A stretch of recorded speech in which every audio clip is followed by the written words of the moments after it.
Hello and welcome everyone, मैं हूं उत्कर्ष पांडे। बात करी जाए तो जो बाइडेन ने ऑस्ट्रेलिया में जो क्वाड मीटिंग होने वाली थी उसको कैंसिल कर दिया कि मैं नहीं जा पाऊंगा क्वाड मीटिंग में। तो इसको देखते हुए ऑस्ट्रेलिया ने कह दिया भाई साहब जब जो बाइडेन ही नहीं आएंगे तो हम इस पूरी समिट को ही पूरा खत्म करते हैं, कैंसिल करते हैं। इस बार ये मीटिंग ऑस्ट्रेलिया में नहीं होगी। अब आप सोच रहे हो कि भाई साहब ये क्वाड मीटिंग क्या है, तो आपको जल्दी से बता देते हैं।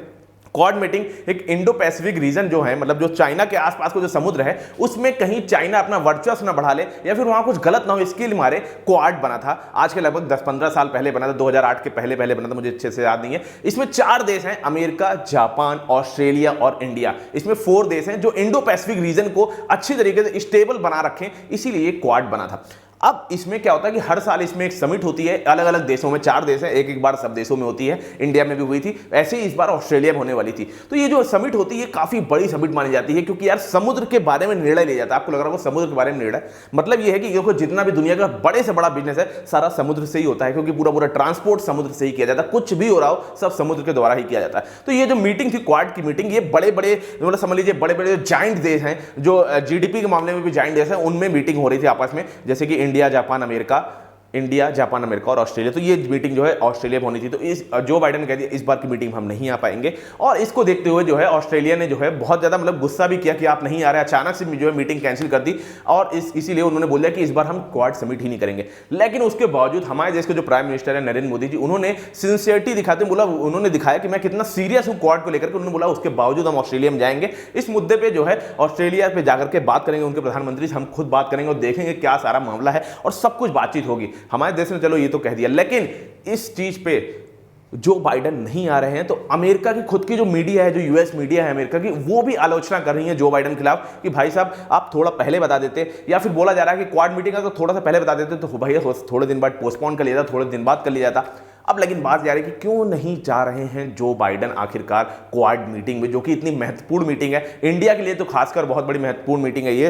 तो पता किया गया, तो बताया गया कि भाई साहब जो बाइडेन अपने देश के कर्जे से डूब चुके हैं, मतलब कि जो बाइडेन अमेरिका के जो है प्रेसिडेंट है, और अमेरिका समझ लीजिए इसमें पूरा कर्जे में डूबा हुआ है। और आप सोच रहे हो कि अमेरिका कर्जे में डूबा हुआ है, पूरी दुनिया का सबसे अमीर देश है, वो कैसे कर्जे में डूब सकता है? पूरी दुनिया की सबसे बड़ी जीडीपी वाला देश है, जिसकी जीडीपी लगभग 1600 लाख करोड़ की जीडीपी है। बात करी जाए उस देश की, वो देश में कम से कम आपको बता दें कितना लोन है उस देश के ऊपर, 31.5 trillion dollar.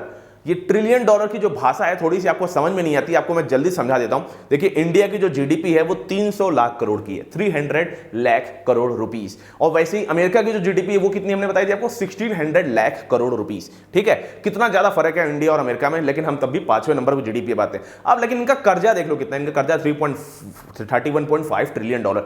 1 trillion dollar equal to 80 lakh crore rupees. 31 trillion dollar 80 lakh into 31 कर दीजिए तो लगभग हो जाएगा 2500 लाख करोड़ रुपीस का इनका पूरा कर्जा है। मतलब समझ लीजिए इनकी जो जीडीपी है, इनकी जीडीपी से भी ज्यादा इनके ऊपर कर्जा लदा हुआ है। और आप सोच रहे हो वेट, अमेरिका कर्जा लदा हुआ, अमेरिका को कौन कर्जा दे रहा है और अमेरिका कर्जा ले क्यों रहा है? क्यों भाई साहब वो डेट में फंसा हुआ है इस तरीके से? आपको हम बता देते हैं, अमेरिका का जो डेट है, मतलब इस तरीके से समझ लीजिए इनका जो बॉन्ड्स है बहुत ज्यादा मजबूत माने जाते हैं। इनका जो डॉलर है पूरी दुनिया में सबसे ज्यादा मजबूत माना जाता है, सबसे मजबूत करेंसी है। तो अमेरिका कहता है जो है, मतलब इंटरनेशनली खड़े होकर कहता है कि सब लोग आप हमें अपना पैसा दीजिए, हम आपको धीरे धीरे करके 2 या 3% में इसको इंटरेस्ट रेट लगा करके आपको इसका पैसा वापस करेंगे। तो सारे, अब ये चीज जो है बहुत सारे देश कर सकते हैं, लेकिन सबको ऐसे पैसा मिलता नहीं है। लेकिन उसके बावजूद अमेरिका को कई सारे देश पैसा देते हैं और अमेरिका उसको बहुत बढ़िया तरीके से वापस करता है। आज तक कभी भी अमेरिका इस चीज में फेल नहीं हो पाया है। लेकिन ये कर्जा बढ़ते 31.5 ट्रिलियन डॉलर पे पहुंच चुका है। और बात की जा रही है कि बता, आईएमएफ ने भी कह दिया अगर ये कर्जा वापस करने में अमेरिका फेल हो गया तो समझ लीजिए पूरी दुनिया में मंदी आ सकती है, इंडिया सहित। इतना ज्यादा ये रुपए है, आपको बता दें। क्योंकि यार सोचो, किसी एक देश की जो जीडीपी है, जो नंबर 1 जीडीपी पूरी दुनिया में, उसके कर्जे से अमेरिका और चाइना के जीडीपी मिला लो, उतनी ज्यादा तो कर्जा है समझ लो अमेरिका के ऊपर खाली रहता हुआ। लेकिन तब भी अमेरिका के लोगों को विश्वास है, क्योंकि अमेरिका आज तक कभी फेल नहीं हुआ, पूरा कर्जा वापस करता गया है। लेकिन बात ये आ गई है कि अब इस कर्जे को वापस करने के लिए और पैसा कहां से लाए? तो बोला जा रहा है कि ये जो लिमिट है ना 31.5 ट्रिलियन डॉलर, इसको लिमिट को बढ़ा दो, मतलब कि हम और ज्यादा कर्जा ले लें, तब इसमें से पैसा आए, इसमें से कमाएं, फिर हम सारे देशों को वापस करें। अब बात ये आ गई कि ये लिमिट क्यों नहीं बढ़ाना है, लिमिट क्यों बढ़ाना है? इसके लिए बात ये होती है कि लिमिट ऐसे जो बाइडेन खुद नहीं बढ़ा सकते कि मन की आज मैंने बढ़ा दिया। वहां पे भी जो संसद होती है, जैसे इंडिया में लोकसभा है, वैसे वहां की जो संसद होती है वहां पे इस चीज को पारित करना पड़ेगा। सारे लोकसभा के जैसे इंडिया के मेंबर्स होते हैं, वैसे वहां के जो मेंबर्स होते हैं सब लोग बैठेंगे और इस पर बातचीत होगी, फिर इसको पास कराया जोड़ा जाएगा। जो बाइडन चाह रहे हैं कि 31.5 ट्रिलियन डॉलर से बढ़ा करके इसको 36, 37 या 38 ट्रिलियन डॉलर तक कर दिया जाए। हालांकि तब भी आपको हम बताना चाहेंगे पूरी दुनिया में नंबर 1 पे है कर्जा लेने में अमेरिका, 31.5 ट्रिलियन डॉलर कर्जा ले चुका है। इस आप फोटो के एक बार देखिए कायदे से। नंबर 1 पे अमेरिका है जो जनवरी 2023 की रिपोर्ट के हिसाब से बता रहे हैं। नंबर 2 पे है यूनाइटेड किंगडम जो उससे लगभग 4 गुना पीछे है। और यही नहीं, पूरी दुनिया में जो दूसरे नंबर पे जो सबसे बड़ा जीडीपी वाला देश है और जो दुनिया में तीसरे नंबर सबसे जीडीपी वाला देश है, दूसरे नंबर पे है चाइना, तीसरे नंबर पे है जापान। उनका लोन आप देखिए कितना है। जापान 5वें नंबर पर बैठा है जो कि खाली 4.3 ट्रिलियन डॉलर है, और वही चाइना 2.64 ट्रिलियन डॉलर पे बैठा हुआ है। आप खुद सोचो, जो दूसरे तीसरे पे है वो मतलब कितना ज्यादा कम है, 4 या 3 पे। मतलब चाइना तो यार दूसरे नंबर पे सबसे बड़ा जीडीपी वाला देश है पूरी दुनिया में, और खाली 2.64 ट्रिलियन डॉलर की उसकी खाली उधारी पूरी दुनिया में, और अमेरिका की हद से ज्यादा है। तो इस चीज को देखते हुए, हालांकि इस सबको अभी भी विश्वास है अमेरिका के ऊपर कहीं, लेकिन क्योंकि डॉलर सबसे ज्यादा मजबूत है, तो जो बाइडन ने कहा कि हम इस चीज पर काफी अच्छी तरीके से ध्यान देंगे और इस चीज को लिमिट बढ़ाएंगे जिससे काफी ज्यादा अच्छी तरीके से इस पर काम हो पाए। तो यार बात यहां पे आ रही है, आखिर अमेरिका इतना ज्यादा जो कर्जा ले रहा है वो इस्तेमाल कहां करता है इतने सारे पैसे। आपको हम बता देते हैं, देखिए पहले सबसे बड़ी स्पेंडिंग तो उसकी होती है खुद के जो रक्षा बजट होता है उसमें। मतलब पूरी दुनिया का सबसे बड़ा रक्षा बजट है, इतना ज्यादा रक्षा बजट है कि पहले नंबर पे अमेरिका का रक्षा बजट आता है जो कि है लगभग 1 ट्रिलियन डॉलर के ऊपर रक्षा बजट है अमेरिका का। और वही दूसरे नंबर पर चाइना आता है जिसका 24 लाख करोड़ है, 1 बिलियन डॉलर मतलब 80 लाख करोड़, और इंडिया का आता है उसके बाद तीसरे या चौथे नंबर पर। इतना ज्यादा फर्क हो गया है। लेकिन बात करिए यही नहीं, अमेरिका और भी पैसे कहीं कहीं देता है, जैसे कि यूक्रेन में अभी उसने 46 बिलियन डॉलर रुपीस दे दिए कर्जे के हिसाब से। ताइवान में दे रहा है, अभी उसके पहले मतलब यूक्रेन को उसके पहले भी दे चुका था। इजराइल में 3.5 बिलियन डॉलर दे चुका है। इतना सारा कर्जा वो देता भी रहता है, मतलब कर्जा नहीं है ऐसा समझ लीजिए कि यूज के हिसाब से दे रहा है। यूक्रेन में तो समझ लीजिए ऐसे मदद के हिसाब से पैसा दे रहा है, वो पैसा वापस आएगा कि नहीं आएगा उसका कुछ पता नहीं। इस तरीके से अमेरिका का बहुत ज्यादा पैसा हर जगह खर्चा होता चला जाता है।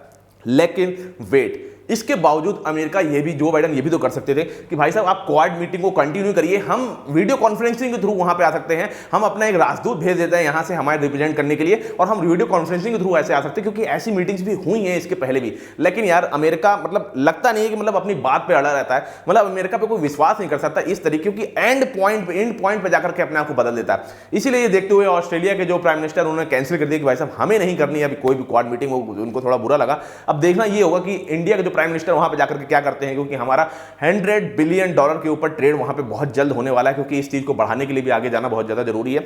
और सबसे बड़ी बात तो ये बता देते हैं कि जो बाइडन और हमारे देश के जो प्रधानमंत्री हैं और जैसे जापान के और भी कई सारे देशों को एज आ मतलब समझ लीजिए एज आ मेहमान, उनको चीफ गेस्ट ऐसा बुलाया गया था। तो इस चीज को लेकर के पहले देखिए जो है ऑस्ट्रेलिया में जो है जाकर के पहले ये मीटिंग होनी थी। ऑस्ट्रेलिया की मीटिंग के बाद जो बाइडन और प्रधानमंत्री वहां पे जाते, एक देश है वहां पे ऑस्ट्रेलिया के ऊपर छोटा सा, Papua New Guinea, Papua New Guinea कैसा नाम है, उस पर जाते और वहां पे जाने। तो इस चीज को देखते हुए, वो बहुत ज्यादा छोटा देश है, वहां पे जाने का सबसे बड़ा कारण यह था कि इंडो पैसिफिक रीजन के आसपास जितने भी देश हैं, चाइना उस पर अपना इन्फ्लुएंस बढ़ाना चाहता है। अब चाइना अपना इन्फ्लुएंस बढ़ाना चाहता है, तो इसको देखते हुए तो जो बाइडन और प्रधानमंत्री सब लोगों ने सोचा कि हम लोग जाएंगे और वहां पे जाकर के प्रोत्साहन करेंगे उस देश को। तो उस चीज में वहां जो पपुआ न्यू गिनिया है, उसने इस चीज को इतना ज्यादा उसको अच्छा लगा कि उसने पब्लिक हॉलीडे तक उस दिन के लिए घोषित कर दी कि छुट्टी रहेगी पूरे देश में इस दिन। और लेकिन यार एंड वक्त पे जो है जो बाइडन ने कैंसिल कर दिया, तो वहां पे पूरी मीटिंग क्वाड मीटिंग कैंसिल होगी, उनको भी काफी ज्यादा बुरा लगा। अब लेकिन बात यह है कि अगर आप ऐसे कैंसिल करोगे तो फिर से चाइना का इन्फ्लुएंस तो बढ़ेगा ही ना एक तरीके से देखा जाए, क्योंकि चाइना चाहता है जितने भी इंडो पैसिफिक के आसपास के देश हैं, उस समुद्र के आसपास के देश हैं, वहां पे अपना वर्चस्व बढ़ा लिया जाए। तो इस चीज को, इसी के मारे ही तो क्वाड बना था। अब वही चीज जो बाइडन ने कैंसिल कर दिया, तो वो भाई साहब क्यों नहीं पपुआ न्यू गिनिया जाएगा चाइना के पास और उससे इन्फ्लुएंस होएगा। खैर देखते हैं आगे चल कर इस चीज में क्या होता है। आपको मेरी वीडियो कैसी लगी मेरी बताइएगा कमेंट बॉक्स में, साथ साथ चैनल को सब्सक्राइब करिए, बेल आइकन कॉल कर लीजिएगा। तब तक के लिए नमस्कार, अपना ख्याल रखिए।